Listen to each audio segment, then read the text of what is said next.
Épisode 4. Ahidjo et le parti unique, la dictature institutionnalisée. L'UNC comme appareil de contrôle total du Cameroun. Chères toutes, chers tous, bonjour, bonsoir. Aujourd'hui est un nouveau jour. Je suis Jimia, professeur des universités et président du mouvement pour la libération et le développement du Cameroun, MLDC. En 1966, Amadou Ahidjo proclame la création de l'Union nationale camerounaise, l'UNC. Mais ce n'est pas un parti politique simple.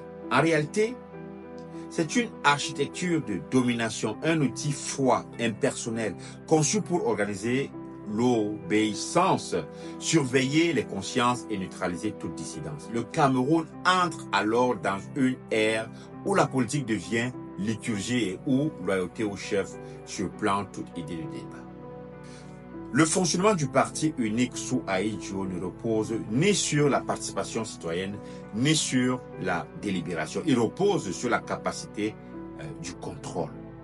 Dans chaque village, chaque chefferie, chaque service administratif, le parti est présent. Les cellules locales de l'UNC surveillent, dénoncent, rapportent. Et à la tête, un seul homme décide, le président national Amadou Ahidjo. Le politiste Jean-François Médard, spécialiste de l'Afrique francophone, écrivait dans Le pouvoir en Afrique noire, je le cite, « Le parti unique en Afrique francophone postcoloniale est moins un organe idéologique qu'un instrument de clientélisme, de contrôle social et de reproduction autoritaire du pouvoir. » Fin de citation. Le Cameroun d'Ahidjo est un exemple par excellence. Les congrès du parti sont chorégraphés comme des cérémonies de sacralisation. Les résolutions sont adoptées à l'unanimité, les slogans sont répétés comme des psaumes. Et dans les écoles, dans les médias, dans les discours officiels, le chef devient l'horizon de toute la pensée. La politique n'est plus affaire de programme, elle devient une affaire de culte.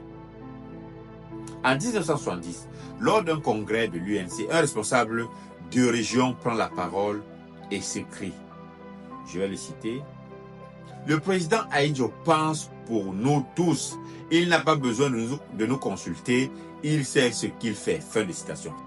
Cette phrase n'est pas une caricature, elle résume l'essence de l'État ahidjoïste. Le peuple est spectateur, le chef est l'alpha et l'oméga. Dans De la post-colonie, Achille Mbembe écrit, je le cite, « Dans l'Afrique autoritaire, le chef n'est pas seulement le centre du pouvoir, il est le détenteur exclusif du sens. » Fin de citation. L'UNC sous Ahidjo devient le temple de la parole sacrée. Et dans ce temple, aucune contradiction n'est tolérée. Mais ce n'est pas tout.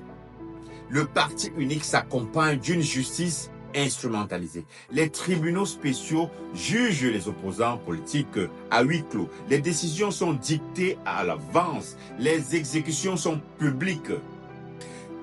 Les prisons de Matoum, Tcholéré ou Kodengue deviennent des lieux d'enfouissement des opposants.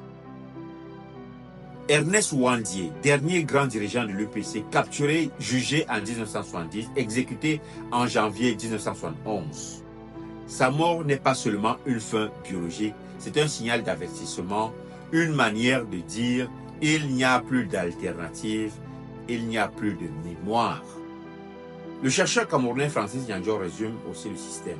Je le cite. « Le parti unique camerounais n'a pas créé la nation, il a créé une soumission nationale. » Fin de citation. Et cette soumission ne vient pas de l'adhésion libre, elle vient de la peur, de l'isolement des individus, de l'atomisation des esprits.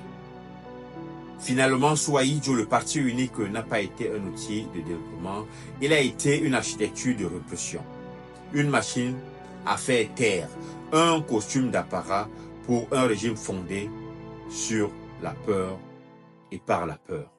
Dans l'épisode 5, nous analyserons comment cette dictature politique s'appuie sur une répression féroce à travers les services secrets, les arrestations arbitraires et la transformation du Cameroun en prison à ciel ouvert.